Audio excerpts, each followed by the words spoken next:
Just a second. Oh my god. We're just Y'all are so finalizing things. fast. Now, Sevi, you didn't make the stage early, right? Because how are all these people here already? Yeah, we literally have 1 minute. That's crazy.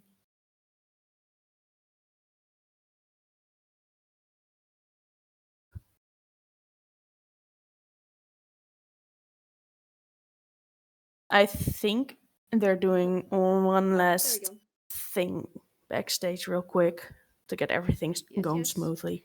Hello, everyone. Oh, they have 1 minute. So many people. Oh my god. Hi, Atlas. I see you. I see you. Let them Poking work. you, Atlas. We do not need to have every mod on the stage as a speaker. That's gonna be distracting.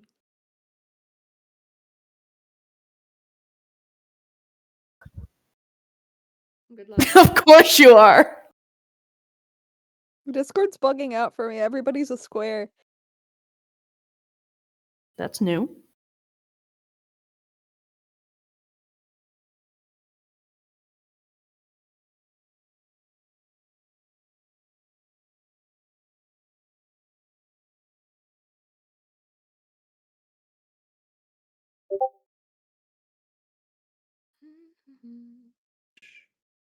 Hello. There we go. Oh, yippee! It's time. It's time. It's not Christmas, I know, but Oh my god, you the know what I numbers are jumping up.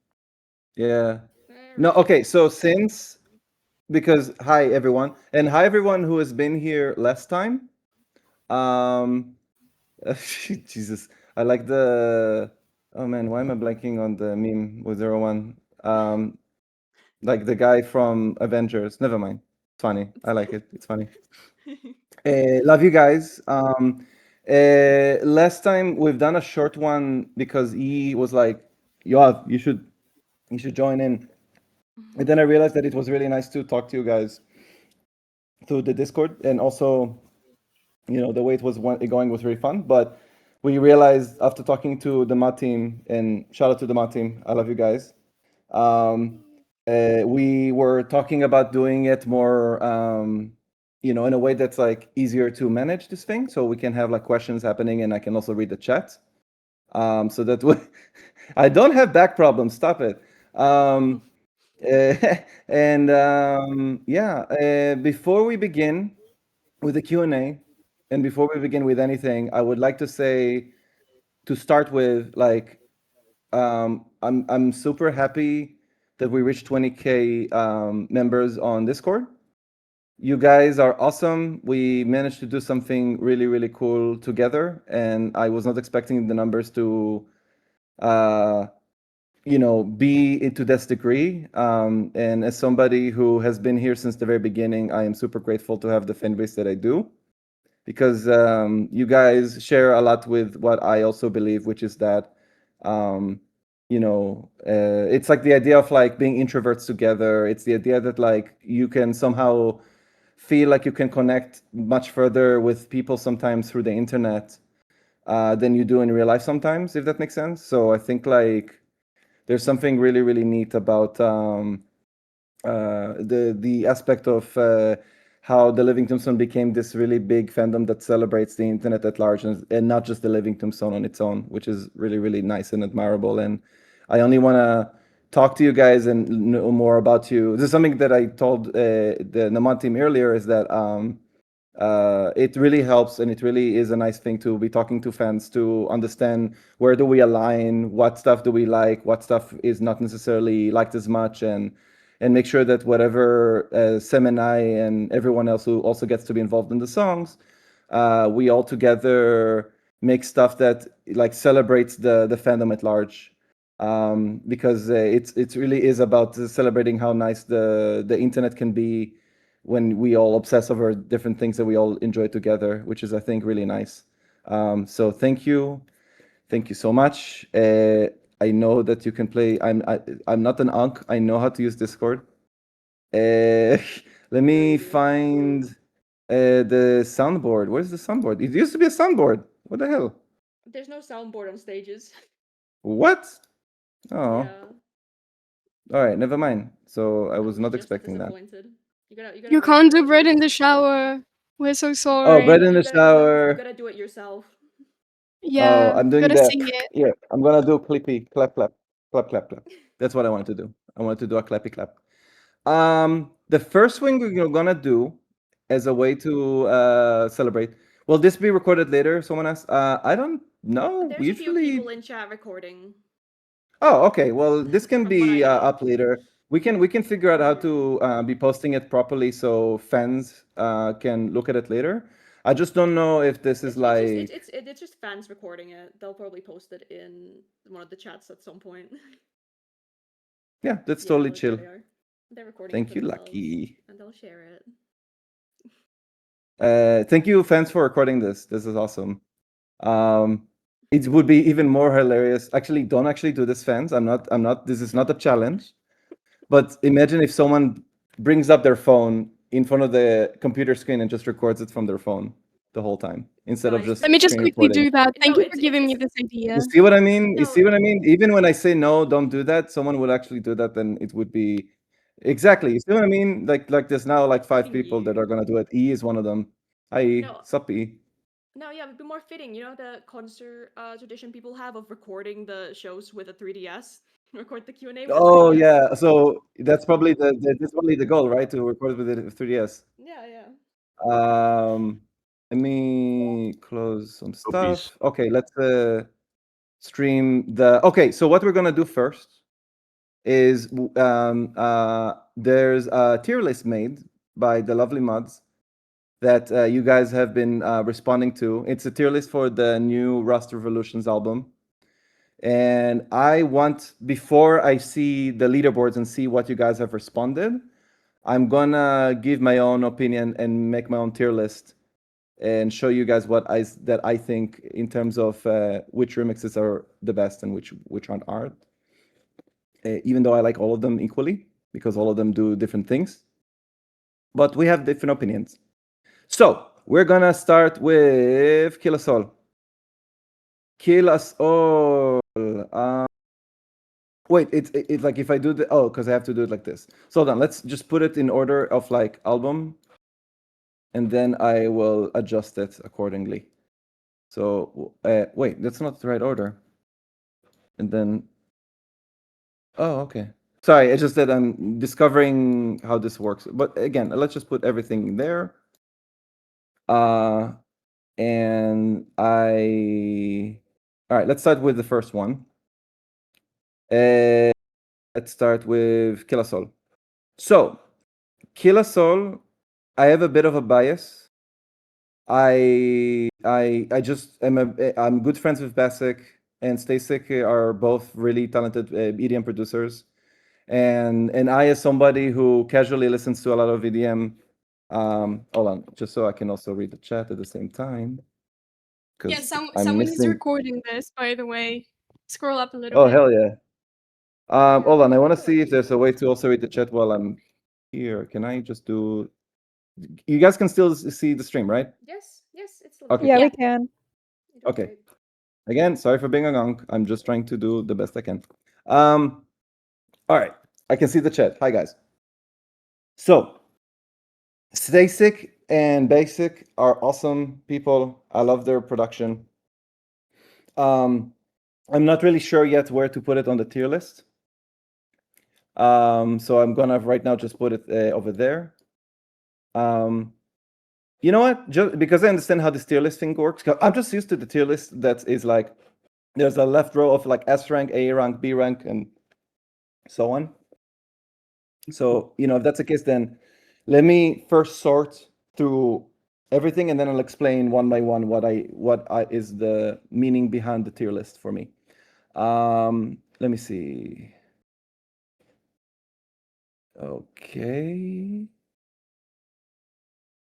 Okay, so I'm gonna start with what I think is my favorite. In my opinion, it's Somebody. It's a really, really well done remix. It really just enhances, like, I think the way structurally and the way the song is, like, especially the last section of it is really cool. Like the way Tokyo Machine was reincorporating the screams from the end of the song. That was really, really cool. I think that would be my number one. Number two, and this is, I hope this doesn't come off weird because it's kind of biased, but I really do like what I did for Malibu Pier. I had a lot of fun to figure out how to reinterpret the song. The only part about it that I wish I could have done more is the last section of it. But in general, like the verse chorus production, like I was very, very having a really good time making this. So yes, exactly. I know Obama giving your own award. I know. Let's see. Walk Ahead of You was really good. That was really fantastic. The CG5 and McGuire on the song was like they took the song that I think already fits really well what CG5 does usually, and which is a lot of the really bombastic like pop production. So I think and also some EDM influences for CG5. So I thought like this was really cool what he did on A Walk Out of You. I would put it in number 3 for sure. That was really well done. I mean, it's either A Walk Out of You or somebody in terms of like how strong this is. Next on the list, I would probably put Boom Kitty, because it's like a very big, like long, house, 4 on the floor. Like it really just enhances a lot of what Orphans was doing in terms of like making it bigger. Shout out to Boom Kitty. That was awesome. I think the next in line would be Savlonic. I think the way they made it like synthwave, fast song with their own original vocals on it was really, really cool. I'm a big fan of like how Savlonic does these kind of productions, and it's really cool to hear them do that. I think next in line would be Killa Soul. I think the fact that Killa Soul like has a lot of really, really cool creative. I'm a big fan. Like in the EDM world, there's a lot of songs that happen to fall out of the grid. Hi, Basic. I like the way Killa Soul, like in the production, like I'm a big fan of more like freestyle, freeform, not quantized production when it comes to EDM. It's like the kind of style that I'm super into. And I'm really happy with how this turned out, and both Basic and Stasic did amazing stuff on it. And I think like that was a really cool way to start as well. Maybe I would I think I would rate it maybe a bit higher, actually. I would maybe put it just shy of Walk Ahead of You, because those three I feel very strong about. Basic and Stasic, you guys are awesome. Kitty next, Savlonic next. That adds up. The next one would be E. I think your E's remix, since E is in the room. Hi, E. Hi. He is a remix of Rasta. I think what's cool is that because the song is on a weird time signature of like, not weird. It's just it's like triplets. But there are moments in the verse where there's a really nice polyrhythm happening, and I think that really enhances it in a way that I wasn't expecting. So that was really awesome. I think I would feel comfortable putting it at 7, since there's so many like good entries in the remix album. I think the next one would be Boulder by Tracy Breaks. I think what I like about Tracy Breaks is that she loves to she's like a perfectionist in a sense that she really cares about finding a way to genuinely like honor an artist. So for example, in this case, a lot of it is very much about like honoring Skrillex.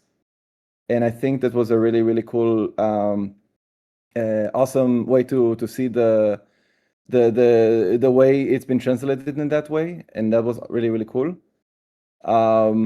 Big fan of it. I would put it at 8. And I think the last ones that I would put, these two, okay. The only thing I'd say is that I'm saying this with the utmost respect and love for both Mystery Skulls and Q-Bomb.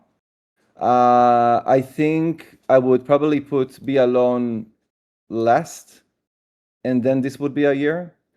Because like in the end of the day, like Q-Bomb does like, I think their way of like making like techno punk production, and the way they did This Will Be a Year was really, really fun. And it was cool to hear Ram's vocals in this version. It feels like more like a cover. I think from all of this, I mean, technically This Will Be a Year and Savlonic are the only two like closer to being covers on the entire album. So this was really cool to hear a Q-Bomb's rendition of This Will Be a Year.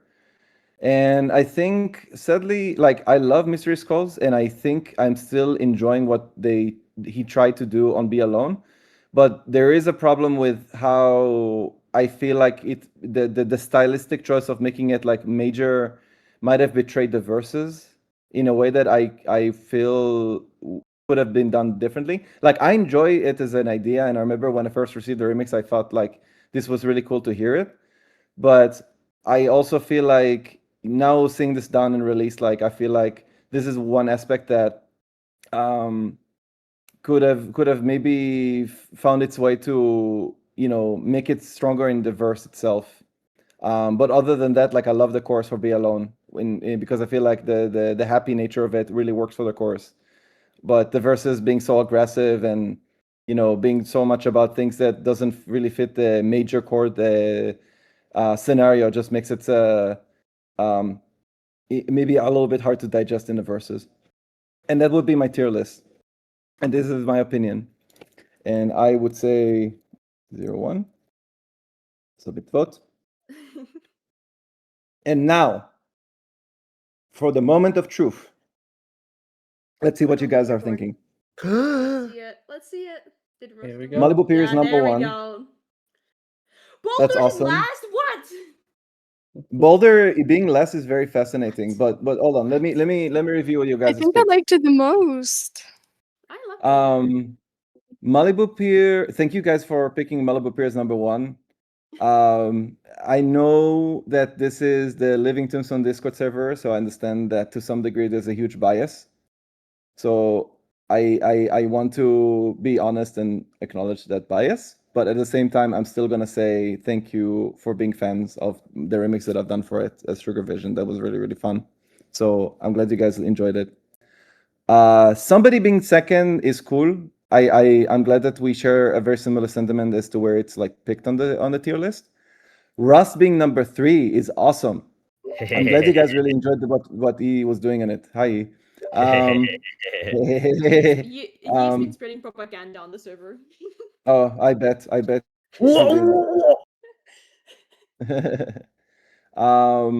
Yeah, no, that's great. I'm glad that it's on number 3. Number 4, Walk Out of You. I'm also happy about you guys picking that. That's awesome. That is sticking in number 4 like is awesome. No, thank you guys for sharing the same sentiments there. Orphans, Boom Kitty, number 5. Yeah, no, I can see that. That's awesome. Number 6 would be This Will Be a Year by Q-Bomb. Glad that we have Q-Bomb fans in the chat. That is really, really sweet that you guys rated this high. Post Q-Bomb emotes. Next is Be Alone by Mystery Skulls. Being number 7 is interesting, given how this is the only track on the remix album that I had like a little bit of some contentions with, even though it wasn't bad. Kilo Soul being number 8 is fascinating because it's like because I could tell, because like I said, I am a huge fan of what Kilo Soul is.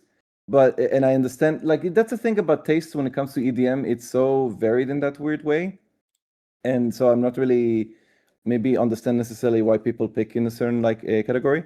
Goliath being number 9 is like, okay, I get how maybe people don't, aren't rating it as favorably. But, I personally just, I love Savlonic. They're such nice people. And the way they stuck to their style has always been very nice.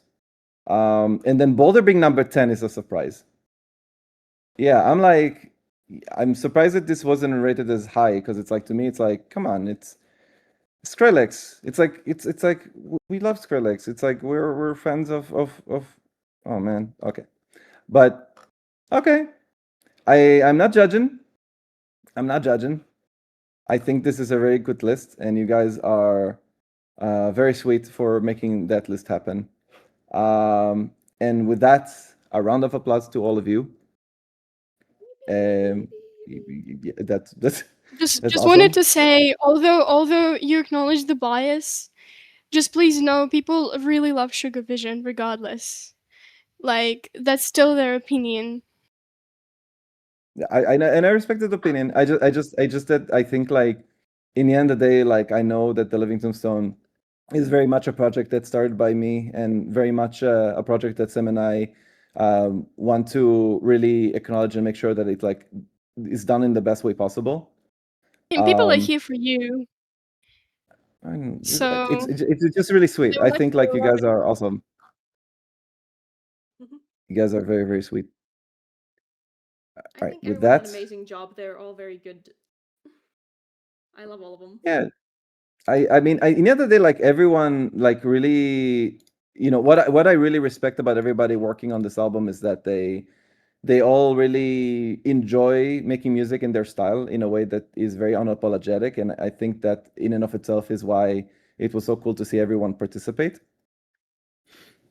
So awesome! Thank you for so much, guys, for doing the tier list. And I think, without further ado, we can start with responding to Q&As. Let's do this. I may need to grab some water before we start, but yeah, I know for sure. I'm trying to find. Hold on, my bad. Hold on, because I want to make sure that I still have my chats while I respond. Where, Mats, can you add me again in regards to the questions that were collected? I can. I just want to make sure that because I for some reason lost it. I can do it. Oh, questions for, okay, no, I found it. You Here found go. it? My bad. I found it. Yes. Let's go. I was like, oh, where is it not? Where is this? Okay. All right. Chat, are you guys ready to question time and responding?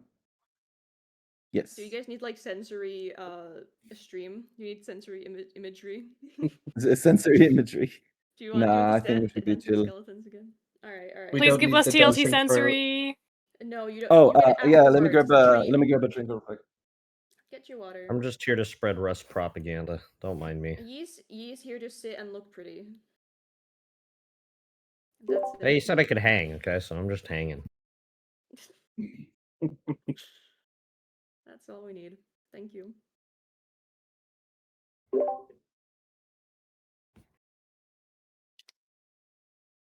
Let's do it. Let's do it. By the way, one other thing to acknowledge, you guys are so talented, and a lot of you guys really draw really well and also make music really well. I find it very endearing. Okay, so the first question is, hey Yoav, just wondering if the vinyl and CD will ever be restocked. They're so hard to find and cost hundreds on eBay. Yes, there is a plan to restock them, and not only a plan. We already started on the process of reprinting, so this is happening. Something to acknowledge real quick, really important, just for the sake of transparency. So, for example, like, we've done a summer collection of, like, selling stuff. So, for example, we're selling TLT apparel, and also a flag, and also a bunch of Tombsona bottles that we've done. We are very much aware of, like, how when you actually post it in the stores, the prices differences are very big.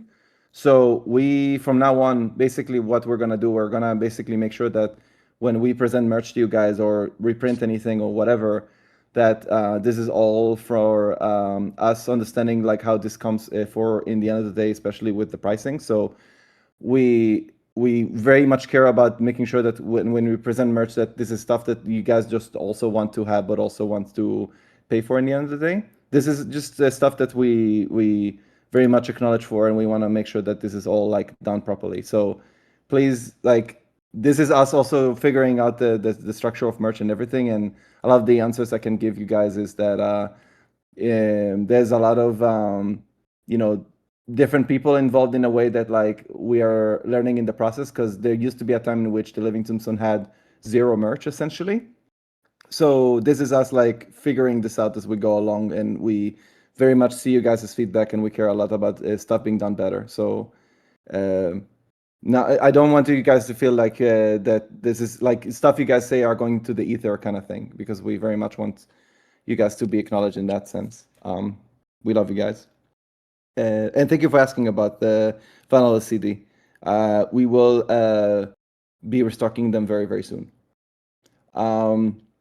Next question. I would like to know if I can ask a question. Best regards, Jerry. Sprin. Sprin, yes, you can ask a question. And thank you so much for asking one. You're very, very kind. And I love you. And you're very talented. And you and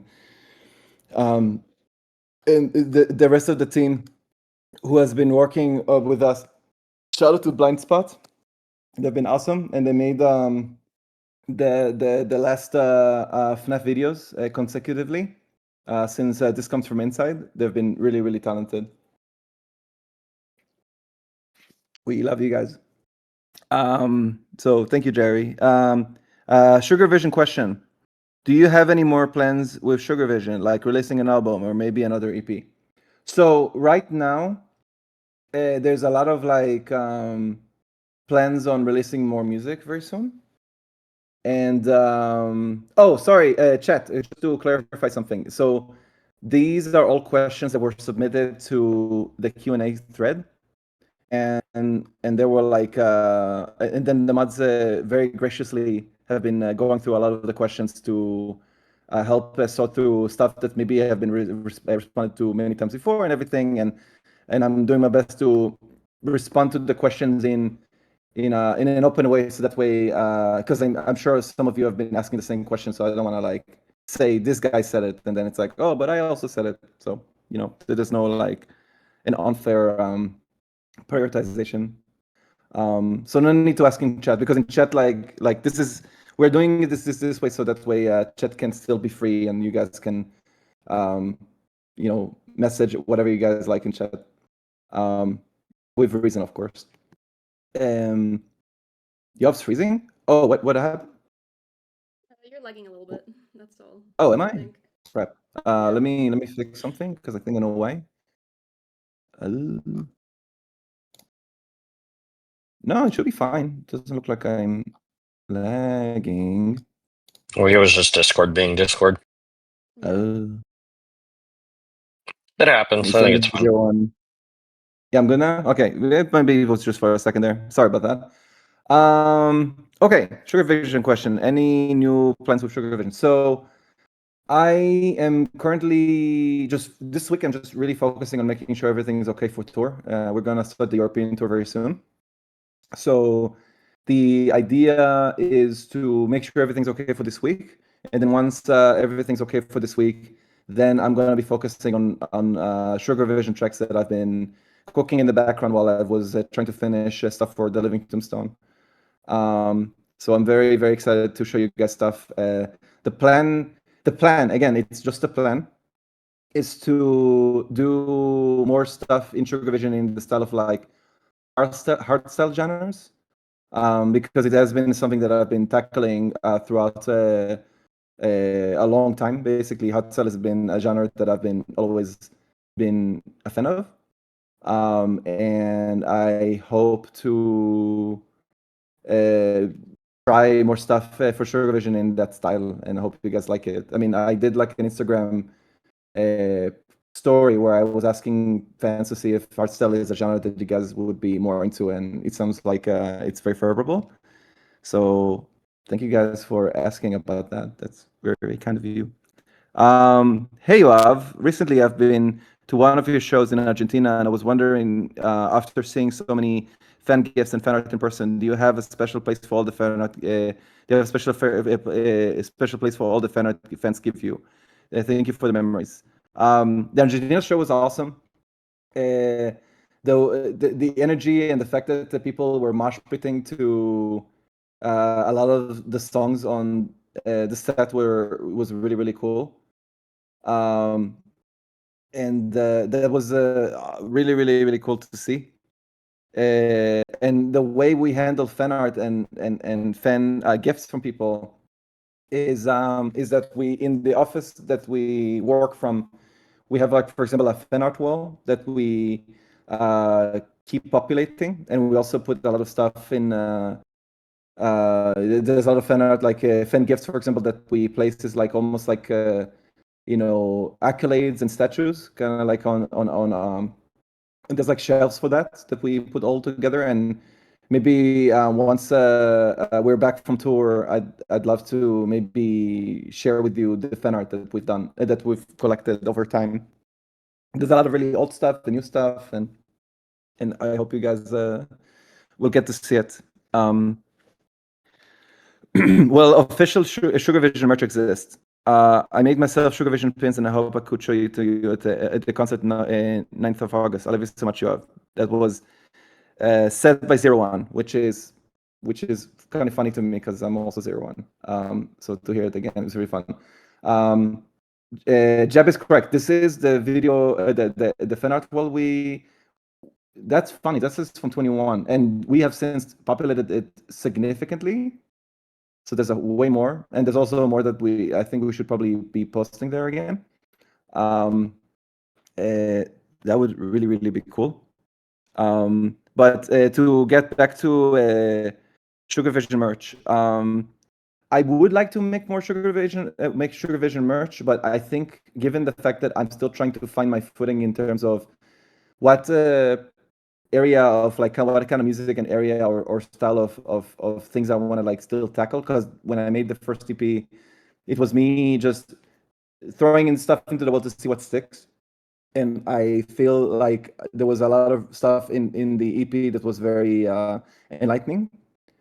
It allowed me to really understand, like, what works and what doesn't. And I think with the stuff I'm going to be posting soon, like, once everything settles a bit more, I would love to also make some official Sugarvision merch as well. I think I have some ideas for it, but I think it would be cool to see. I would be down for it too. It's just that I don't know when that would happen. Butcha Winkler, hi. I want to give you a shout out because you're super active on socials, and you seem to be one of the more in the loop, as much as, like, understanding of the living Tombstone history, in terms of also acknowledging a lot of the fans, the people who have been involved in a lot of songs, which is really cool.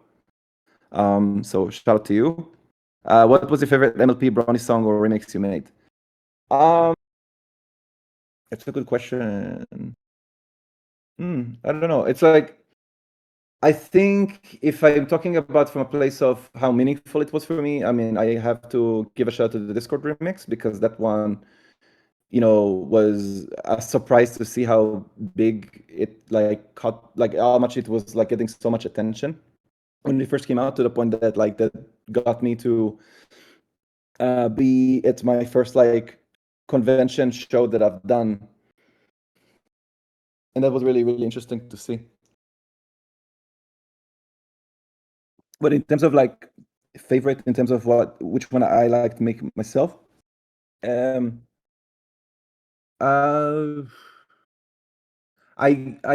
would maybe say September, just because of how this really was, like, my second song I wrote, like, with lyrics that I posted online, and that was something that felt very genuine to me as a musician, to be making something that felt very, like my own artistic ability to tell a bigger story, but still say it within the confines of, like, it being a fandom.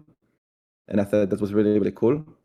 I'm noticing less and less of the mods, like, in the speaker. I guess it's because it's because people even come back, kind We're of thing. just in the audience. Yeah. Oh, in the audience. So Okay.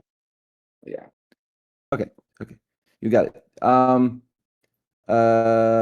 So yeah, so that was I think, to me, like, very meaningful in that sense. I think, like, that was really, really cool to see.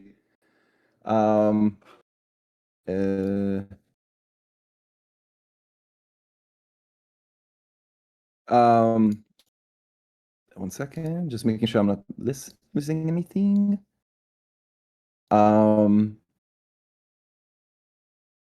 Let's see. Vocaloid, have you ever? Hi, will you ever consider making a song with Vocaloid, voice bank, or collaborating with a vocal producer to make an original track? I think it would be really cool to do Vocaloid at some point. And I remember a long time ago trying my hand into maybe making Vocaloid songs, but I think like at the time I wasn't really sure what's the aim for it and where to go with. But you know, over time I have made a lot of really cool connections with it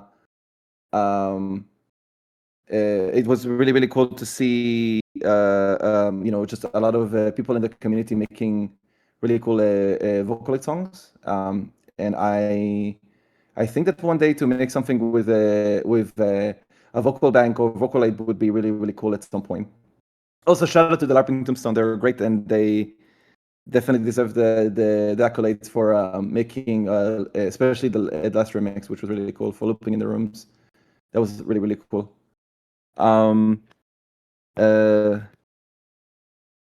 Hey Yoav, my question is: out of all the TLT Pony songs you've made that you've never performed before, or just all their TLT songs in general, what one would you want to perform? Love your work. Keep being awesome. Maybe, you know, I don't know if we'll like be performing it at any point, because it is like, in terms of how this may feel live, it might not feel the same way as it does. But I am a big fan of thinking about how Sister Hate could be a funny song to perform live with Sam. It's like to have him, you know, be Sweetie Belle or I Could Be Rarity, and kind of like sing it together in that sense. That would be very, very fun. I mean, there's other remixes and stuff. I'm just blanking right now when it comes to the MLP library of stuff that we've done. But it's like, I think like Sister Hate would be, you know, in terms of performing it live, would maybe be working in a cool way. But it would maybe it depends on how we present it. Like when we do it live. What are the instruments in the song Me and the Boys? I have 13,000 streams of Me and the Boys. That's incredible. But do not know the instruments. At the beginning of the song and throughout, there are like things, and I'm curious what makes those. So if you're referring to the bells that are playing, I don't necessarily remember the instruments that I used like when I was producing it, or when it was reproduced by oh man, I'm blanking. Oh my god. People have been mentioning in the chat that I'm a little bit awkward. Listen, I love talking to you guys. I think the thing about me is that I've always been somebody who has been very much focused on the creative process of producing songs and coming up with the songs, and a lot of it is very loopy in the way that I come up with them. So that's why it's maybe I don't end up like speaking as much, but I definitely like to talk to you guys. Like I said earlier, it helps me a lot to understand where you guys are vibing when it comes to this stuff. Yeah, I guess just me being honest when it comes to me being me in that sense. Me and the boys. The dings, I think they were like church bells that I think I found from a preset. But overall, a lot of the production is very much like, you know, there's like a bass instrument called the. Here, you know what? Let me do something a little bit special and just go on FL Studio for a second. So let me see if I can stream the audio, and I can just show you guys right there and then. It would be probably much nicer, and also would be more the environment that I end up being more in more often than not. So let's stream FL Studio. Tell me if you guys can hear audio, and you can, you know, see if it's all working properly. Yeah, I think let me open like an instrument where it's easier to. Yeah. Okay, cool. So the problem is that I may not be able to see the chat so easily. So let me see, how can I make sure you guys are still visible for me while I check out FL Studio. Let me go to, oh, can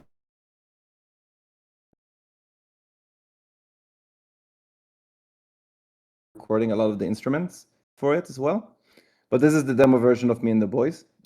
And so I can like go a bit more into detail into the dings that you were mentioning. Here, let me get back to the questions over here. Okay. All right. Back to beginning. Okay. So instruments. So you have so the dings you're talking about is, I think, morphine, church bells.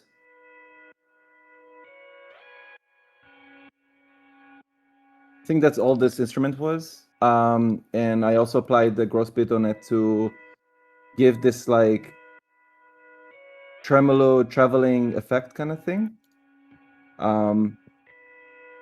Valhalla room for reverb and OTT, because OTT, a very broken version of OTT, and some EQ.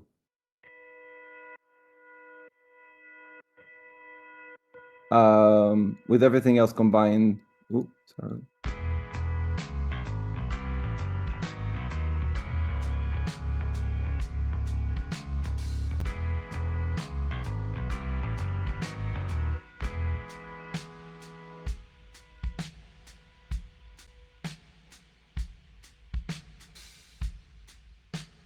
I use the Addictive Drums too with there's like a vintage dry set that has a lot of like soft noise on top of it. And the reverb helps a little bit in kind of give it this really long, you know, soft approach to all of it.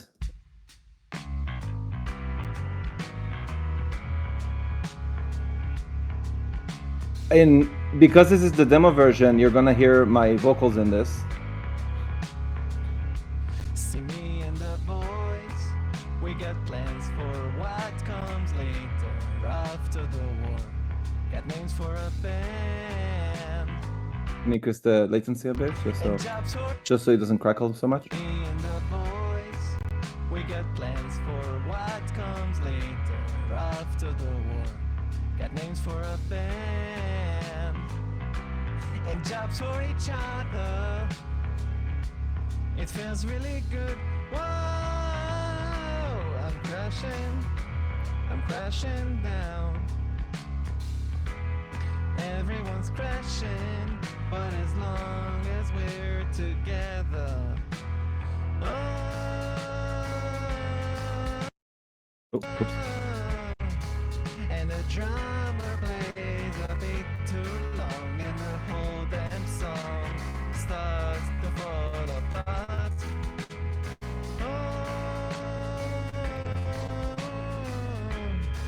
By show of hands, the group is Stop. they won't be back. A popular demand. Me and the boys going round and singing praises no one will hear. Got a box for toys and memorabilia. It feels kinda odd. Whoa, I'm flashing back. Everyone's crashing, but as long as we're together. Thank you, Yair, for bringing up the fact that external VNTs don't display. I'll keep mind of that. Thank you. When it comes knocking, it come knocking for your friends. Between the times we used to spend and now the feeling never bends. I noticed, and I noticed it again. Ba-da-ba-da-ba-da-ba-da-ba.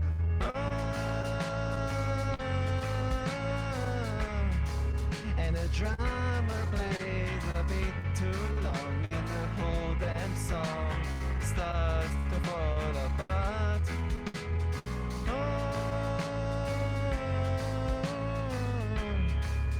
I showed hands never this hands, they won't be back by popular demand. Me and the boys.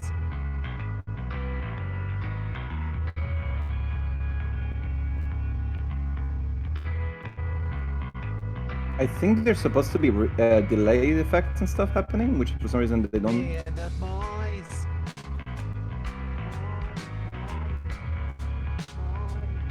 It's not really working like I wanted it to.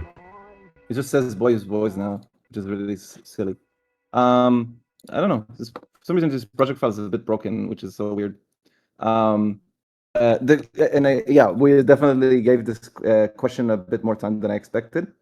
It was about me and the boys, obviously. It was about like how do you make the ding instruments.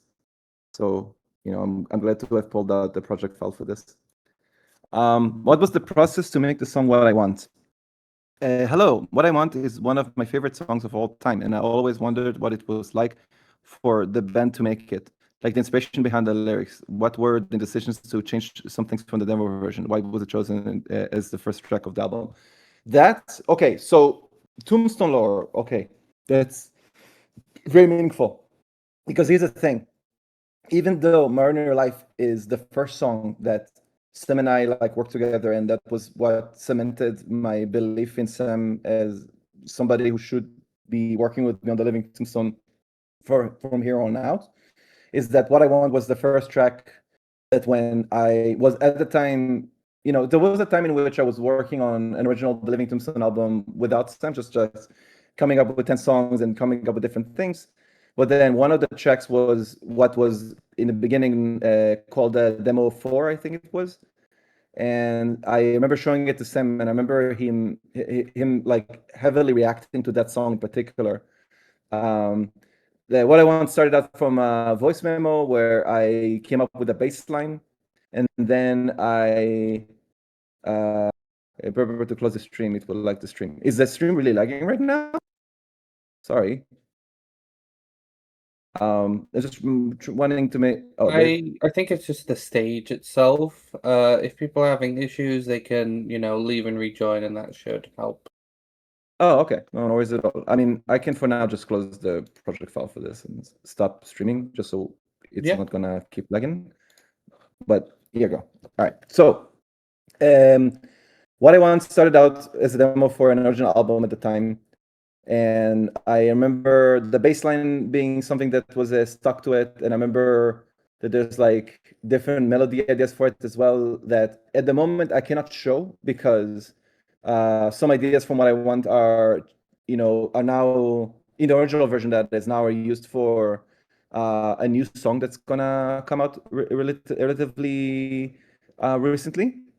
But basically it was there was like a different verse there, and for example, the reason that the solo from the demo has been mostly cut out is because when we started to work with our manager Box, who was like listening to the song, like he was helping, trying to suggest ways to make the song like have a more streamlined structure, which is why the solo has been cut out a little bit.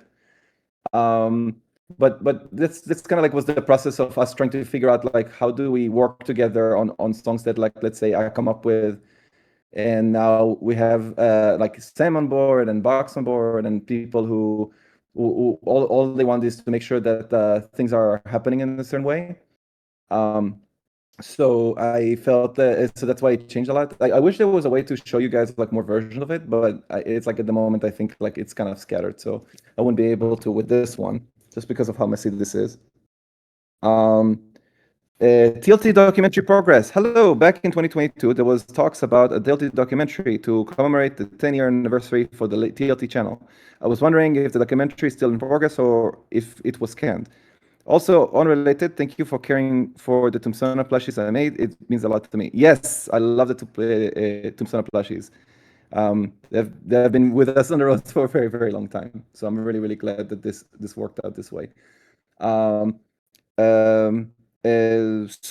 the documentary, the only thing I can say right now is that we are in the process of reviving the project of making sure the documentary happens. And Jeb is in the helm of producing it, of directing it, and editing it. Jeb also gave me some homework when it comes to filming stuff for the documentary. So there is definitely the plan of still making it happen. There's also like a certain thing that we're going to commemorate it towards for making the documentary as well. So that's going to be very, very cool. Also, shout out to Jeb. Hi, Jeb. Older music. Hi, I've been a huge fan of your work ever since the Koolfox days. I was wondering, will you ever give your older tracks, not even just MLP, if you could get away with it like Discord, your older original tracks too, some re-releases, maybe even remasters? The stuff I made on Koolfox, like there's some tracks there that I sometimes think about because it's like so cool. I think it was really neat to at the time to be thinking about this from way back when. There is technically only one track that I remastered because I chose that one for Kerberfer when he made Tome. I think the name was Moonlight, I think it was, on Koolfox.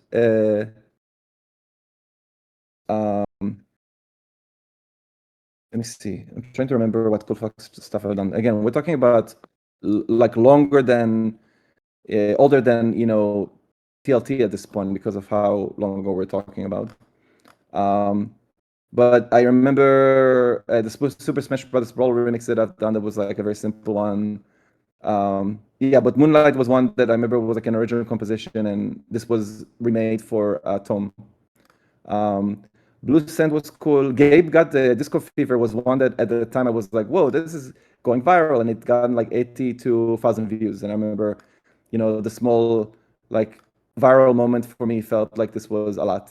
And there's just stuff in the Koolfox channel that I'm just surprised that has made as many views as it did at the time. And I remember how, for me, I was thinking like, oh, this is a lot of views, and but compared to how TLT is doing, it's kind of insane how this felt to me like way more when I was growing up the channel at the time.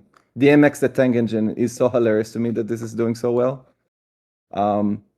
So I'm not really sure if I would do any remasters for it. Usually it's like, because so much time has passed since then, and I'm not sure like how do I want to go about this stuff. It really just depends on how this would make sense to bring it back, because it is also about acknowledging the fact that, people's tastes and sensibilities have changed a lot. So that's something that I really want to make sure is done like much better. But thank you for reminding me of Koolfox. I'm glad that this was something that, was part of my journey in making music for a very long time. Things you want to make a song about. Hi, Yoav.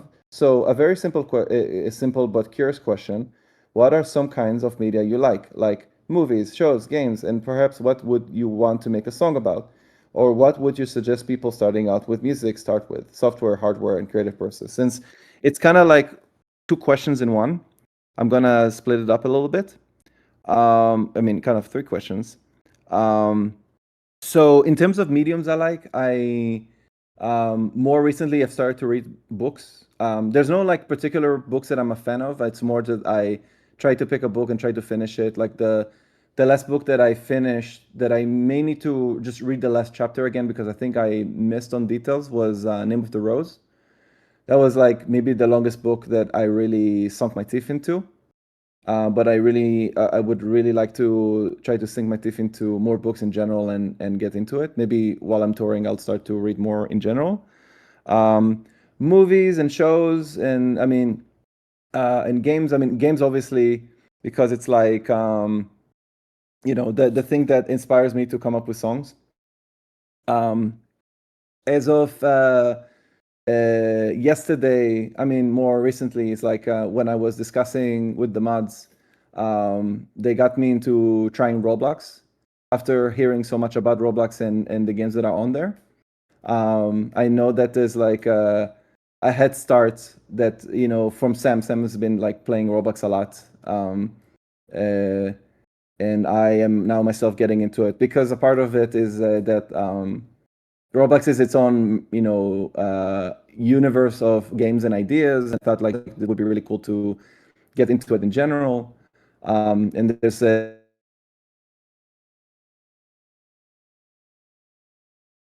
see if maybe there's something in Roblox that would be inspiring, because I'm sure that there's a lot of stuff. And what's also interesting to discover through the mods talking to me about Roblox is that there's really talented devs who have been aware of TLT, who are, you know, super happy to see TLT crossover into Roblox in that sense.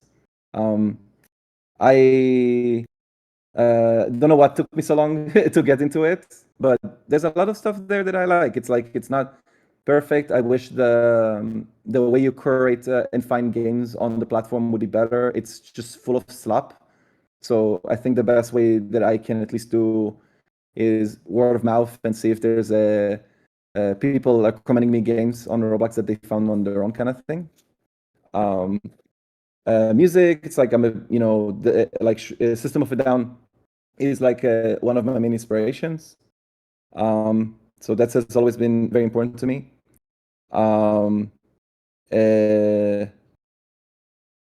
I think in terms of choosing what to make a song about, again, like nowadays, I'm just really careful when it comes to mentioning what it is, because I don't want to be a situation where I accidentally talk about a thing I'm into, and then people would be asking me many years later if there's going to be a song about said thing. And then, you know, I don't want to disappoint, because there's a lot of songs that end up not working out because sometimes like just things don't click as much as they should. And I don't want this to be like a hopeless thing. What would you suggest starting out with music start with in terms of stuff? I would honestly just suggest that you need to be, I think in a sense, you need to kind of listen to yourself, in a sense that like when, for example, like we talked about the song September, I think sometimes, especially if you know yourself as a person, you can understand how being a creative or being an artist really enables you to feel like you're really expressing yourself in a way that words and saying things to people don't do. Hence why I do acknowledge the fact that, you know, for me to speak to all of you guys, which just me like talking about you know, myself or things that I'm into, it's like, yeah, I could do all that, but that's not who I feel as the most comfortable as a person. I've always been, you know, into art and mediums, because I feel like there's more you can say in a healthy way, but you do it through a medium that you enjoy listening to, even if it's repetitive. So music making is very much like that. So it should always feel like a place where you feel like you can be yourself in a way that sometimes talking to people can't be so easy. And hence why I'm also an internet guy, because it's like, in the end of the day, like all the internet does is obsess over iconography and visuals and songs, and it's really fun to share that sentiment by remixing things that like are very much important to you. And it's like a process that like I always get to rediscover by myself, that enables me to feel at home with myself as a person. Because ever since you know, the Living Tombstone started to engage itself in more variety of different stuff, and you know, people helping on, and also working with Sam, like taught me a lot about how there's certain things that I am not the most like strong when it comes to being me, in a way that I guess maybe someone like Sam would be able to do, which is to you know, present yourself in such a way that like you as a person, you could feel like you can be welcoming or interesting. And I, as somebody who has always enjoyed making music first and foremost, like I always felt like I love to perform 0-1, you know, on stage, but music making and being an artist has always felt like more like me as a person. And that's what you should be thinking about when it comes to you making anything, is how it feels important to you as an expressive, you know, human being, like what is that you need to be doing. In terms of recommending hardware or software, like, look, I use FL Studio. Sam uses Logic. He, for example, uses Ableton Live. There's a lot of people in the world who use different software, and I don't think you need to ever like limit it yourself to one that people talk about. There's also software like there's a Reason. There's one that I'm trying to remember. It's like very tracker based. My point is that pick your poison. Funny. Okay, so Audacity has been mentioned on the chat. The thing about Audacity that's interesting is that nowadays Audacity has improved a lot as a software. You can actually make more with it, I think. And nowadays you can make anything on your phone or iPad. Like there's FL Studio Mobile, which is very decent. GarageBand is a good example too. So you can do everything. I hope this answers your question. Your questions. Let's see how long the list goes. I think at some point I might need to duck out, but I also love being here, and I also want to make sure everyone's questions being recorded. Let's see. Oh yeah, Youtooz, TLT FNAF plushies. Is it possible for the plushies to be bought back for a longer period of time with a larger stock? Since they ran out pretty quickly. It depends on how Youtooz operates, because that was a Youtooz collab. So maybe, it depends on how we communicate with them. We might be able to bring them back. But because this was a limited thing that Youtooz does, and since Youtooz does these collaborations with YouTubers all throughout, I don't know if this is necessarily possible. So it depends on Youtooz. Don't like message Youtooz and shit, because I don't know if they respond back because of this way of doing stuff like that. But on our end, like, we love the idea of doing plushies of the TLT characters. So at least on our end, this is something that we definitely want to be providing for you, which I think would be cool. Oh, Bandland, yes, thank you for mentioning Bandland. That's also a really good piece of software that's available on mobile. Do you have any music tips? Hello, I'm a huge fan, and I want to run my own band. And I was wondering if you had any tips when it comes to music creation. For example, what should we do in order to produce a song when we have different schedules? Ooh, that's a great question. So, I think when it comes to that, I think it's important to know who to trust with the main mixing and mastering. And what I mean is, not even mastering, just mixing, to basically be having one person you can trust creatively to put everything together. And I think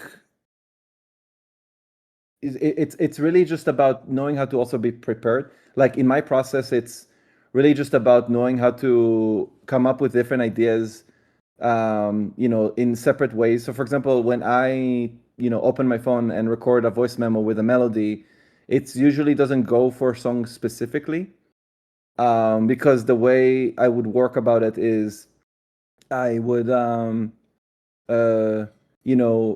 say that I decide to make a song about a certain topic or something like that, or there's a melody that I know deserves like a bigger song.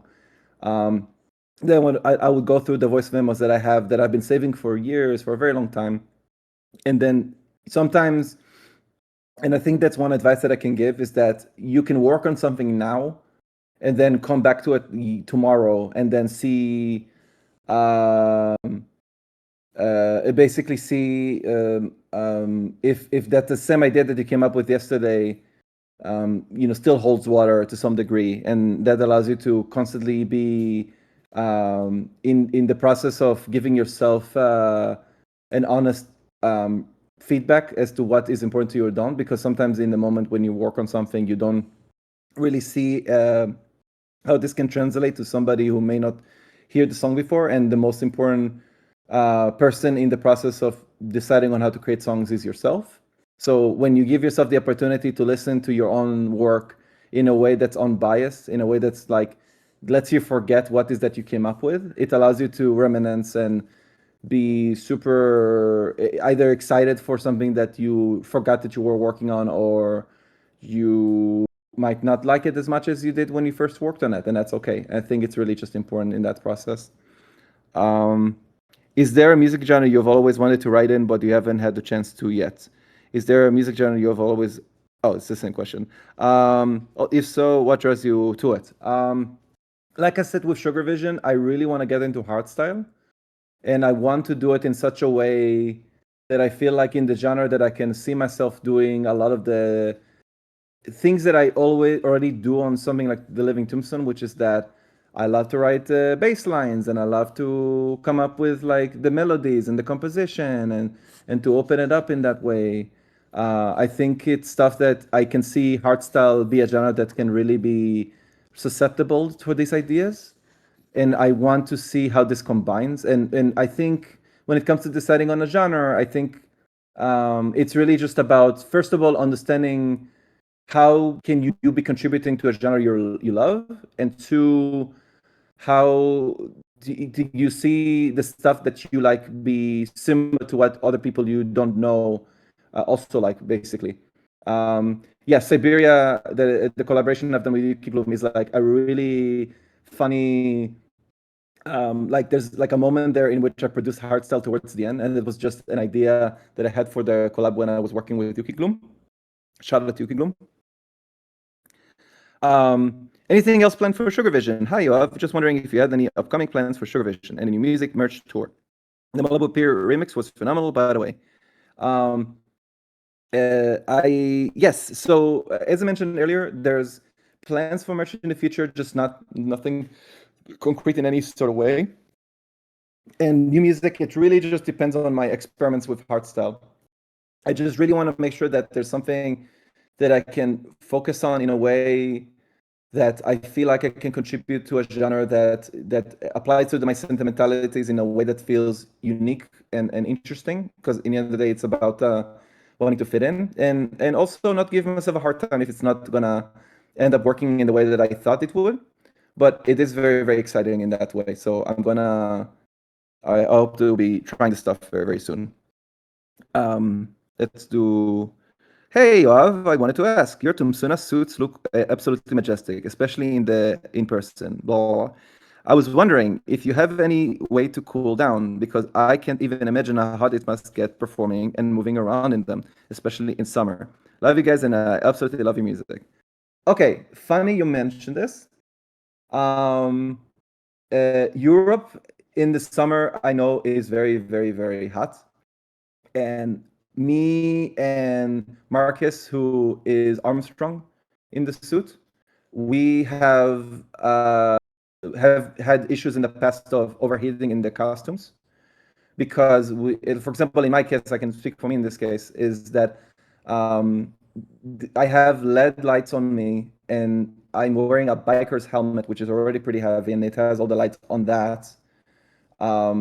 And it's like, it changes the center of gravity. And I think also it also contributes to why you guys are often mentioning my bad posture, because it's really, really hard for an hour and a bit to be in the costume, trying to hold yourself together and stand straight the whole time when you're wearing a heavy costume.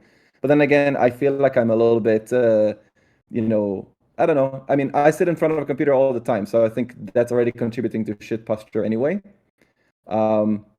So what's gonna happen is that for the Europe tour, we're gonna have like neck fans underneath the suit. So the idea is that we have an easier time to, be still in the suit while it's hot out there. And so like, this is all stuff that we have been, conditioning ourselves to be better at anyway. So it's not like necessarily like we aren't ready for hot weather in the costumes, but this is something that like, we every time that we tour, we figure out a way to fix some stuff in this custom, so it's easier for us to be performing in them. Old songs. Hi, Yoav. Do you have any old songs of yours that you would like to remake? For me, I would like to hear your modern take on Cracks. Thanks and see you in Warsaw. Cracks is a very fascinating song. So that was the first song with lyrics that I wrote, I think, ever. And that also happened to be the first song with lyrics on TLT as well.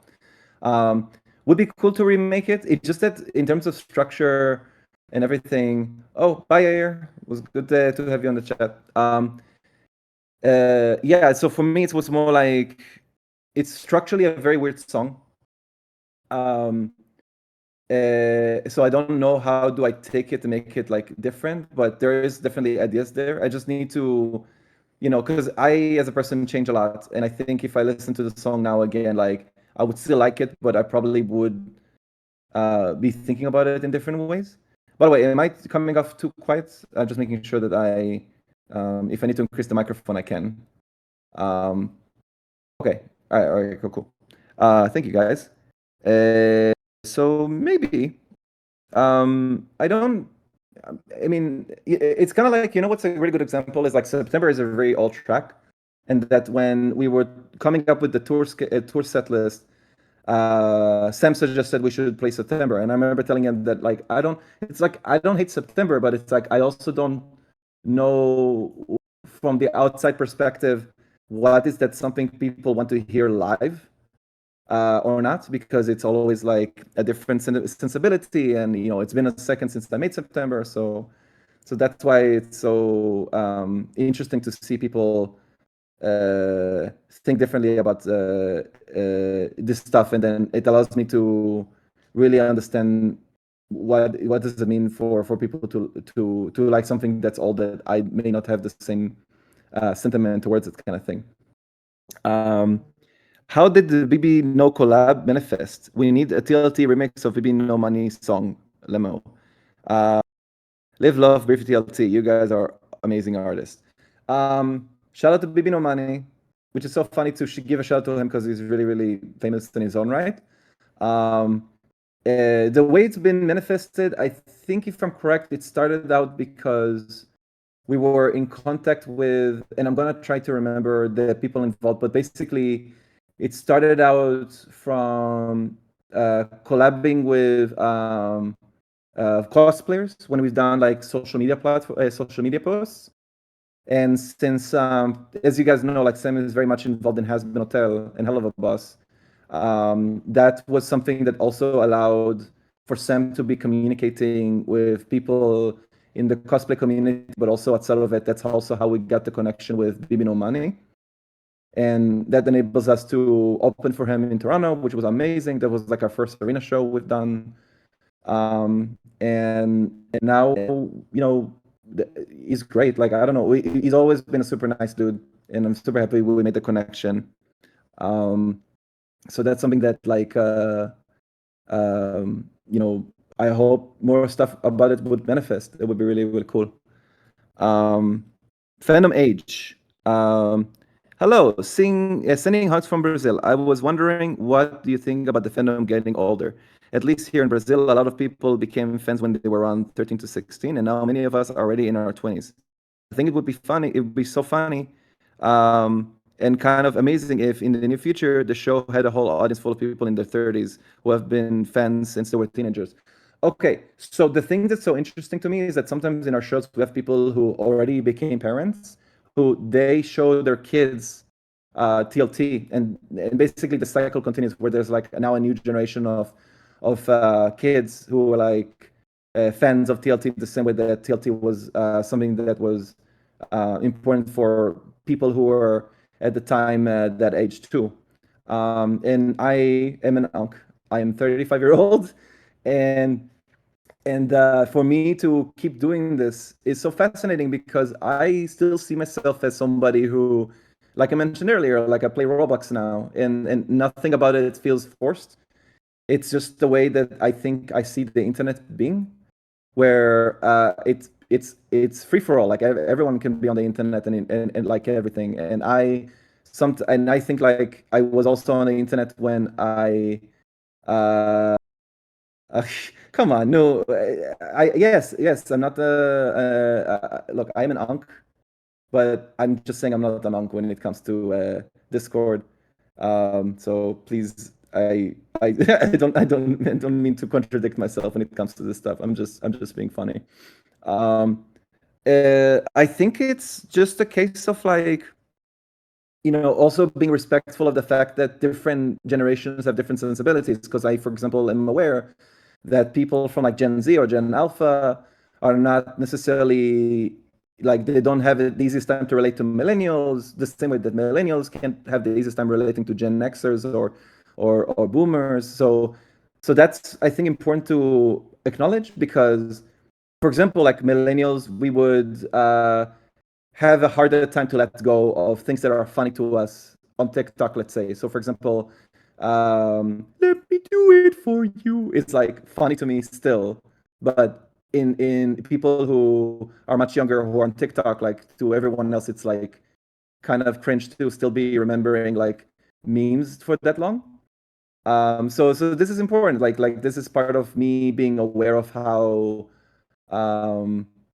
the way different generations like respond to things that are important to that degree, and that's also how you evolve as a creative, as a person, is to constantly be aware of the different sensibilities of the internet over time. Like my favorite thing right now is like memeing on the Backrooms movie. Like I like the Backrooms movie memes that are coming out, and I'm sure that it's also gonna be over time, like maybe in like a week or two, people are gonna say that I am an architect is not funny anymore. It's like memes on TikTok have a lifespan of like 2 days, essentially. Youtooz. Hi, my question is, how difficult is to get Youtooz plushies made approved? Do you need to get any specific permissions to use FNAF characters? So Youtooz are great because they already came with the proposal. They already came with the connection with FNAF themselves. So when they came to us, they themselves like were suggesting, and they do the exact same thing with other YouTubers too, where they approach them and say, look, you probably have heard of us because of a different YouTuber we worked with, and now we want to work with you. And that's been straightforward, and it's been really, really cool with them to do that. But I also remember how long it took them to release them, because I remember we got the prototypes for the Youtooz like months and months and months and months before, and it took them a long time to finally be releasing it, because I think part of it was a scheduling thing, and if I'm correct, it was released during October. That's kind of it, I think, for that way. Concept question. Hi. Well, does you and the other members take presents from fans? We do, and we want to do our very best to accept them and be respectful and make sure that like when we accept them, that like it's acknowledged that these guys have made it. I mean, we often sometimes, like, one of my favorite things in shows that I still like to do is that, because as you guys know, like once we get to the encore segment, Sam and I remove the helmets, and sometimes we have cosplayers, and most of the time it's furries who come with their suits and their fursona heads, for example. And for me to put the fursona head on me is super fun, because that's just like a cool way to acknowledge it. And so when we do that, we try our best to make sure that we acknowledge the fursuit that we were wearing, because that's someone's OC, and we want to acknowledge the fact that this is their creation. So we want to let them know that this is who made that. About 01 Reloaded and Revulsions. I'd love to know more about the general process of creating these albums. Also, but more specifically, what's the thought process behind choosing each artist that would be featured on the album and their respective song they'll remix? Do you choose which song each artist will remix, or do they choose it themselves? So the way we go about this, let's say in 01 Reloaded, is that, look, we made the album, so now it's just a matter of looking at the 10 tracks we made and see which track could be relevant to which artist to remix it. And so Sam and I have our own favorites when it comes to which people we want to remix. So when it came down to it, it's basically was a matter of, okay, let's agree on which people covering or remixing the tracks would be. And then it came to contacting them and seeing if they're available, because there's a lot of artists that we contacted and they said no because of scheduling, or maybe they didn't really have a feeling for the track as much, which is all fair. But that's why we managed to get all the people we would like to have on the remix album that way. And that's the same process we've had for both, where we decide ahead of time on which artists we would like to have on board, kind of thing.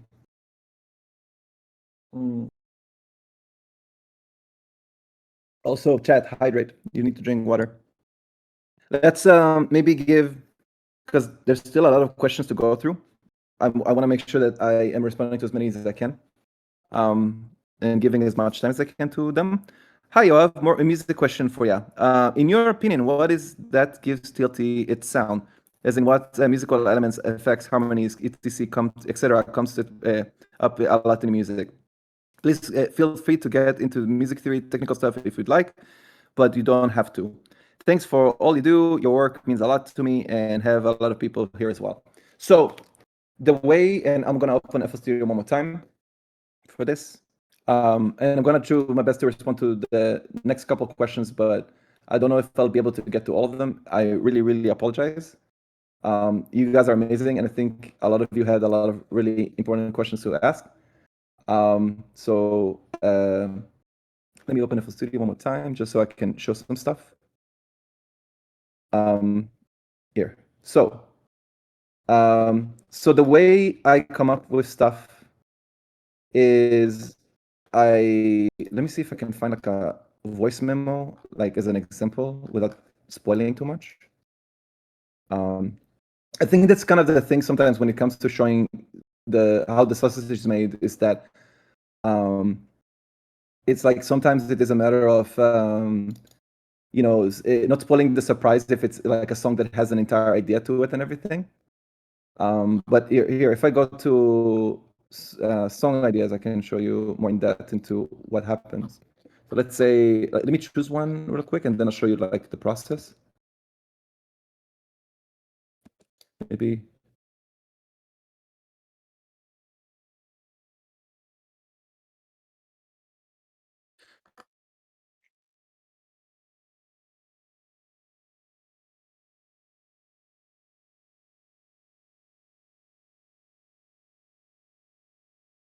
No, maybe this one.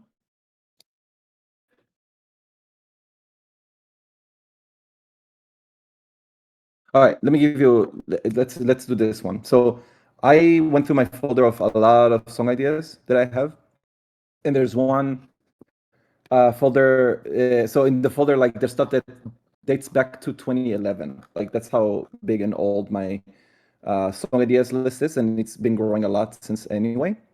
Let's put this one in. This one is called Don't Care About Nothing.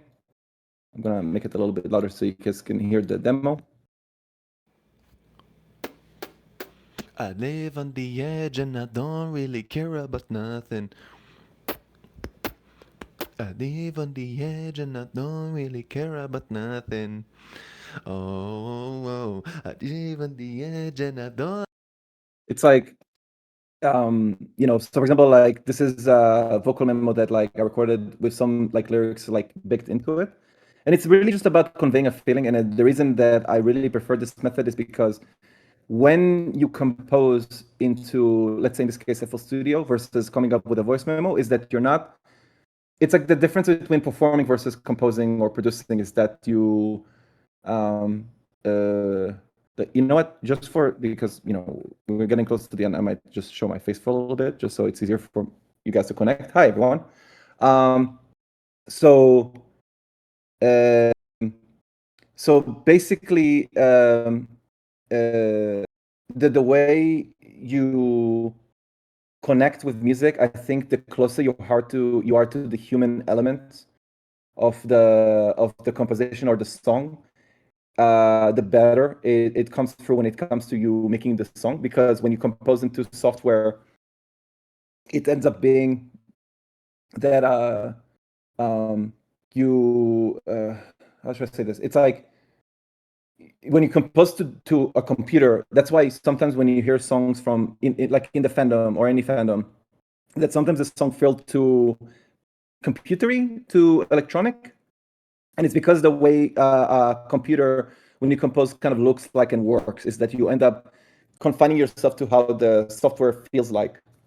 And I think to start from has many elements where you don't think about the software when you come up with a song, then it allows you to have all these melodies feel a bit more like grounded in yourself as opposed to the software.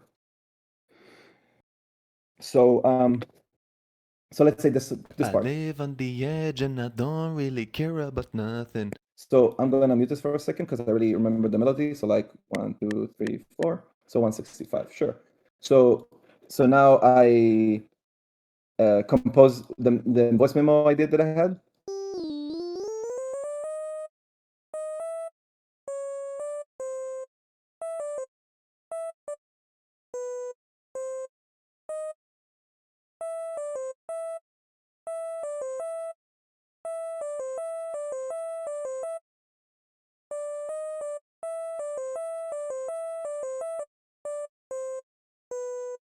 And then this kind of glides, which is something that I really like about FL Studio, which is for the longest time they had this built in.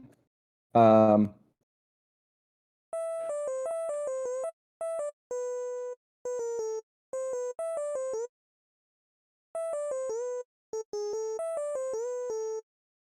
I think it kind of repeats again on the next section. But again, I won't do the whole thing because this is still a Q&A, but maybe in the future, if you guys are into it, I would be able to do more music production streams like this, because I know there's a lot of people here who would love to see stuff like this. Here's our AirPods money. Can he rest? Oh man, I remember. Yeah. By the way, and something that I'd like to do is that my approach, and I know that some fans here already know, is that when I compose music, it's all by ear. I don't really yes, I know some music theory sensibilities and ideas because I have friends who are all very knowledgeable in music theory that teach me some stuff that I have to, get at some point. But I still work from basically doing it by ear. Because I feel like the way that I think about music, it's really just, because when you listen to any song, it's not like every person who listens to music needs to know music theory to enjoy it. And I try to write the line between being knowledgeable about music versus being a listener who cares about music. So I try to, adhere to the fact that most people would just be listeners to any song rather than music theory people, because there's like the difference between that and, let's say, Jacob Collier, who is like super famous for being a musician for musicians, which is what I mean is you would really enjoy Jacob Collier if you understood music theory or understood microtonal, understood all this stuff. And I think that's a very important thing to distinguish, because people often say that Jacob Collier's music is very good and very expressive, and I think it is very good in those places. But I can also understand how it can be obnoxious to listen to Jacob Collier because you're like, well, now this feels like I have to do homework. I have to know all these things ahead of time for me to enjoy what he's doing, kind of thing. And again, and I like Jacob Collier, but I understand why when I talk to people about him, it always feels very divided. And I think it comes from that place. Sorry, I'm distracting myself. So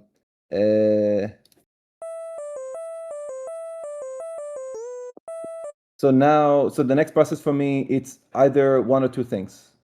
I either choose a bass to come up with a bass line, or I come up with the chords to see what the chords are aligning to. As you guys know about me, one of my favorite things in the world when it comes to composing stuff, especially for TLT, is bass lines. I love bass lines. Let's choose one that you guys can probably hear and also see working. You know what? Let's open another instance of this and see if I can find a bass. That worked.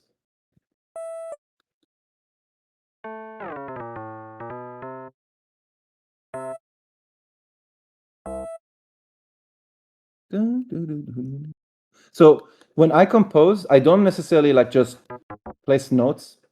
I try kind of when I work to kind of in the same way that I do a voice memo, I kind of mime vocally the the idea that I want to have for the bass line, and then I try to match it with composing it into the software. But then only after the fact I correct some stuff, because maybe there's something in the idea that like this note doesn't work, that one note doesn't work. But it's really just about intuition and just listening to a lot of music that I like, and I want to see if my brain can understand the language of composing this through that. So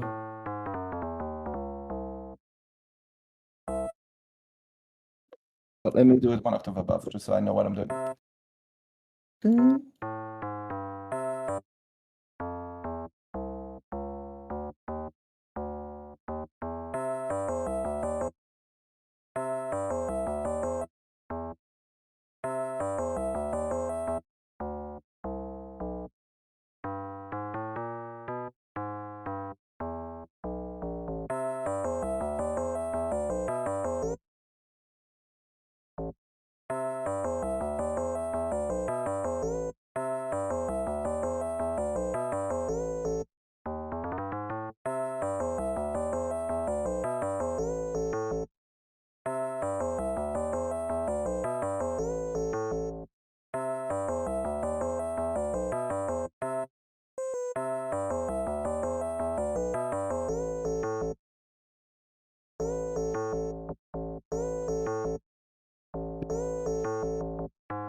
And then it, like, you place this note here because it's supposed to go back to that chord. It's like a modulation to the beginning of it. And then that's supposed to be a note to bring it back to here. So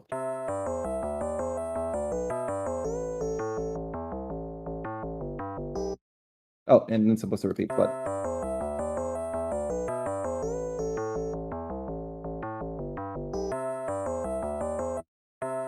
yeah, so essentially it's like a lot of the decision making is very much like kind of figuring out intuitively where do you want to start first, and then see if this leads you to more ideas from that. And the reason sometimes bass lines are sometimes that I start with before, you know, with the melody here, is because the bass line also kind of instinctively helps me understand where the beat sometimes lands, because as you can see, there's a lot of TLT songs where it doesn't start here. It doesn't start on the one. It starts on like a little bit ahead. So it's supposed to starts here actually, but in reality on the grid it starts on this quarter instead, if that makes sense. So that's why it doesn't often look like that. And that's why you have a bunch of notes that like start a little bit early as a way to make the groove more interesting and not necessarily stuck to the grid all the time. That's why I often talk about, like, when you compose directly to a DAW, sometimes you end up, you know, having a melody that just feels like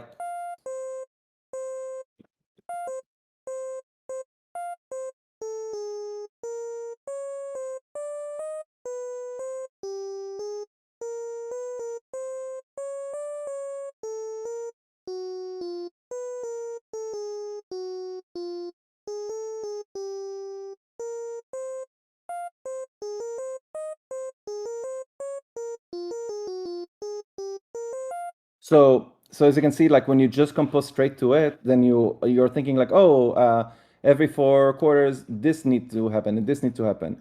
So my argument is that when you do voice memos, it sometimes makes you not think about this constrictive, like, process of a DAW when you come up with an idea, because you need to let yourself feel free as a human being to not be constricted to those things. And sometimes it leaves you to say a bunch of raw things. So for example, like as you can hear in the lyrics, it says like, I live on the edge and I don't really care about nothing. It's like, for all I know, like, again, this was made in 2020, which, as you guys all know, was a really shit year because we're talking about COVID. So I think this was me trying to process, like, what does it mean to be isolated? And at the time I was also going through a breakup. So it's like, there's a bunch of ways that you feel like you want to let this be all known out there, basically. And I think to allow yourself to be human and to express this kind of way of kind of like a music, then I think that gives you something to feel like you can latch onto. I mean, the theme of this Q&A, like I said, I love that we get to do this and talk, and I love you guys. And as you can see, like talking and expressing myself using words is not always the easiest thing for me, but I live for this stuff. I live for being able to be a musician and to feel like I can come up with melodies that scratch my brain in a cool way. And I think that's really meaningful and really, really cool in that way. And by the way, let me know if I speak too fast. That's something in streams I want to make sure I'm doing better in expressing. So let me know if there's something in my speech that I need to be aware of. Okay. Hell yeah. Okay. Thank you. So that was a detour. And like I said, maybe next stream we'll do, it doesn't have to be a Q&A, but because of the fan base that we are, I'm sure you guys are probably more interested in much more raw details such as that. So that would, make sense for the kind of size of streams that we do.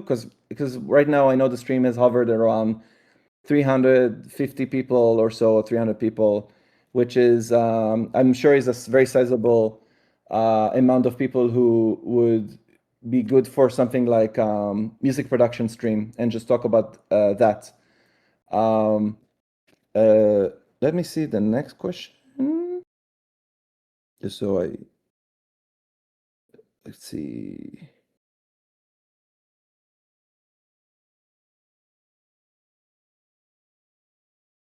Oh, hey Yoav, have you ever considered dyeing your hair? If so, what colors? I love that, like, for example, like Sam colored his hair green. And I love that, for example, in the case of Armstrong, like Marcus dyed a bit of his hair like red. I was thinking about, maybe coloring my whole hair like orange.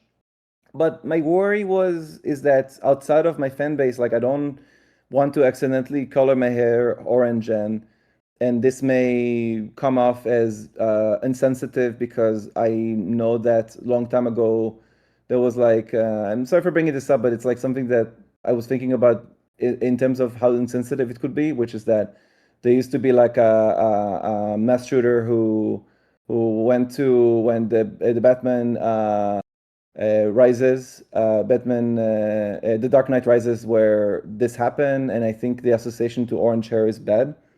But I could be wrong, and I would like to get people's opinion. But like I said, I care about walking in public when it comes to having this hair, and I want this to be respectful. Otherwise, I don't think most people think that. Like that's the thing. It's like I grew up knowing about this story, so I wasn't sure like how much like do people think about it this way or not. It is weird. Sometimes you got to think of every action you do and represent. I mean, because this is the thing. Like I'm a public person. People. You guys loving this? This is not the last time this happens, by the way. Well, I'm gonna say this because, of course. Oh, orange highlights. Sure. I mean, that's the thing. It's like I don't know how to go about this.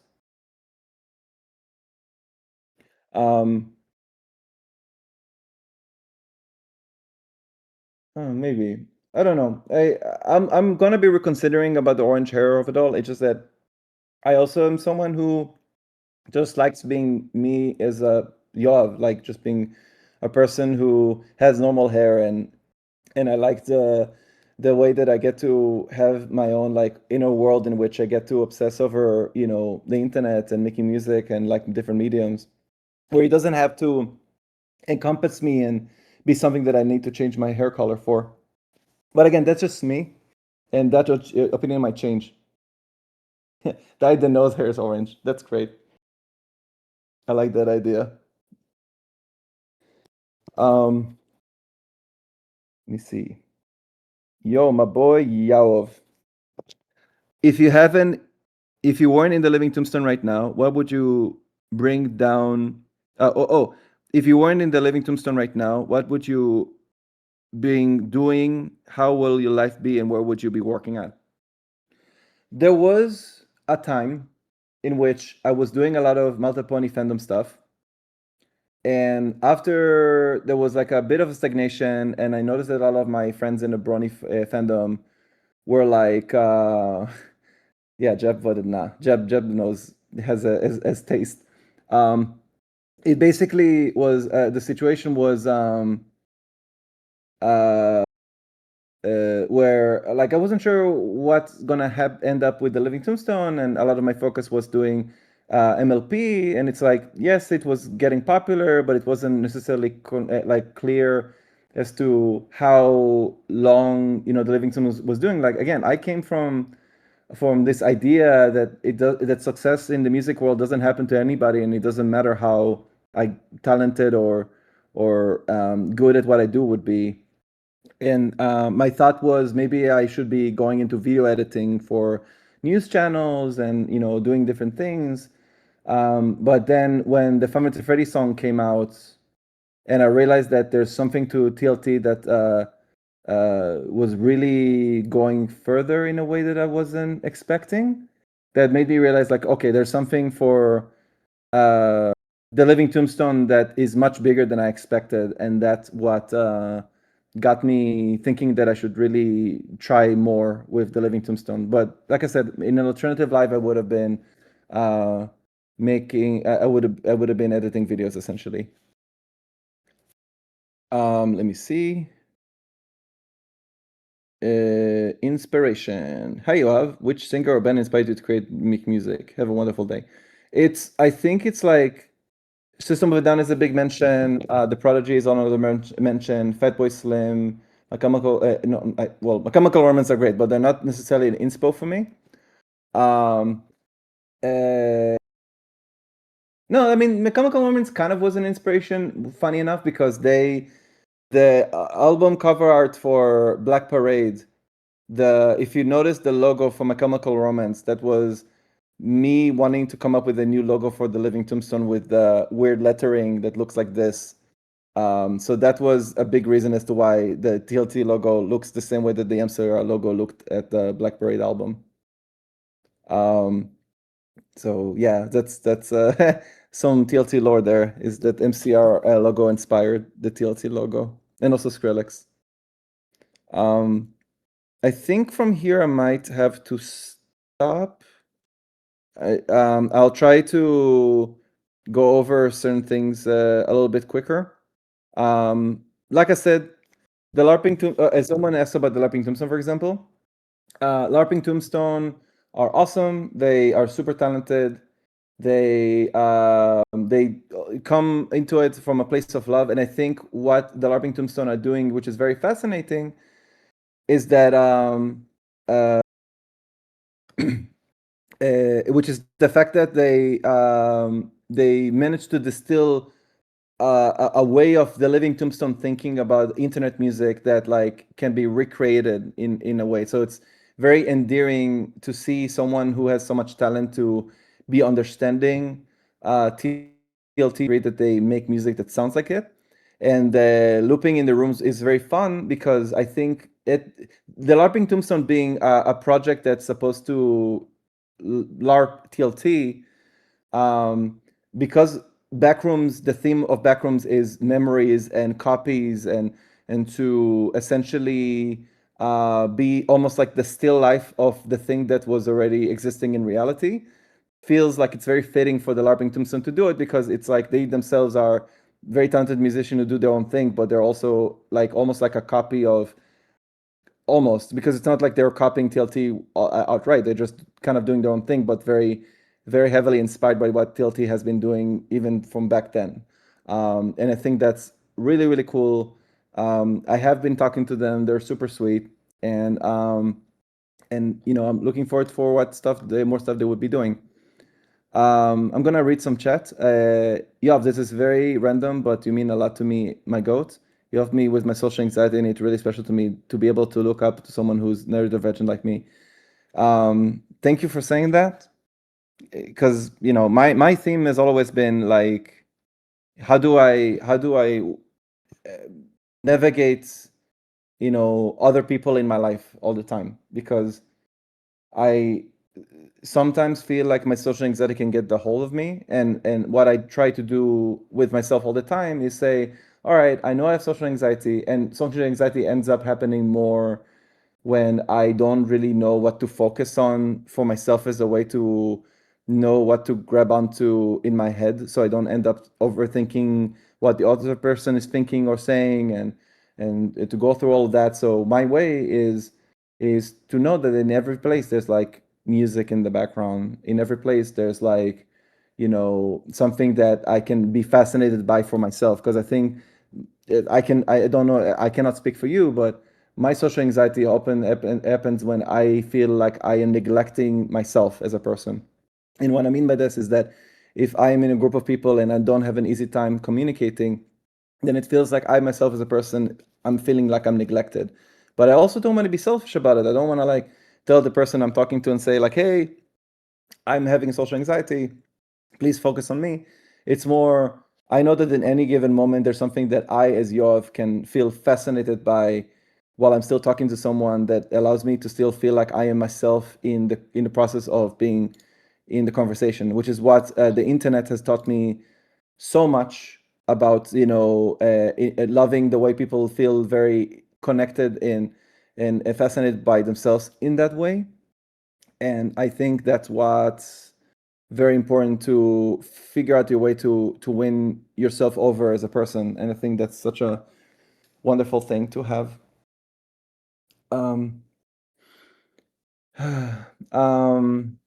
I think this is 10 minutes before 2, and I wanted to give myself around 2 hours to be doing the Q&A. You guys are awesome. Thank you, Mats, for helping facilitate and putting the questions together for me to respond, and also for the tier list earlier. I'm super happy for the fact that we managed to get to a huge milestone in the Discord server, and I hope to be coming here more often. I think like if we're gonna do another stream with me, I would very much love to do music production streams. So, it would give opportunities for people here on Discord to understand more of the process, and I'll be able to respond to the chat, since well, I still have this problem where it's like I can't see the chat while I'm doing the stream here on Discord, because that's what caused me to disconnect earlier, because I was connecting on my phone to the stream. So we'll figure out a way to do it, because I would love to read the chat while I'm working on FL Studio. But you guys are lovely. Thank you so much for being fans, for being so appreciative of the project, of anything that I might be working on at any given moment, and also Sam, and also everyone in the team that have been working with us for a very long time. And you guys are really, really, helping me understand like what is that about TLT that like fascinates everybody, and learning a lot in the process. And everyone who's been in the chat has been great. Everyone who's been in the audience has been great. And thank you, Mons, and thank you, everybody. Spam hearts in chats.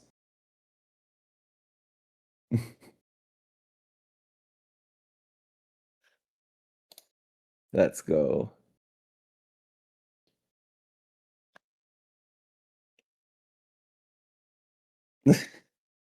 The only thing I can say in the end, because some people were asking about Armstrong, the album's going well. We have maybe some of, in my opinion, some of my favorite songs we've ever done. And this is coming from working on Rust and working on 01, that also had songs that I'm very much a huge fan of. So the fact that we keep finding those songs in the process is awesome. The fact that you guys are obsessing over Under the Sun coming out, which I'm excited for it to come out as well. And don't forget to Jump, which I'm also excited for it to come out as well. There's a lot of songs on the album that I'm sure you guys are gonna be super excited for. And whatever time zone you're in, have a good morning, have a good afternoon, and have a good evening or good night. Peace.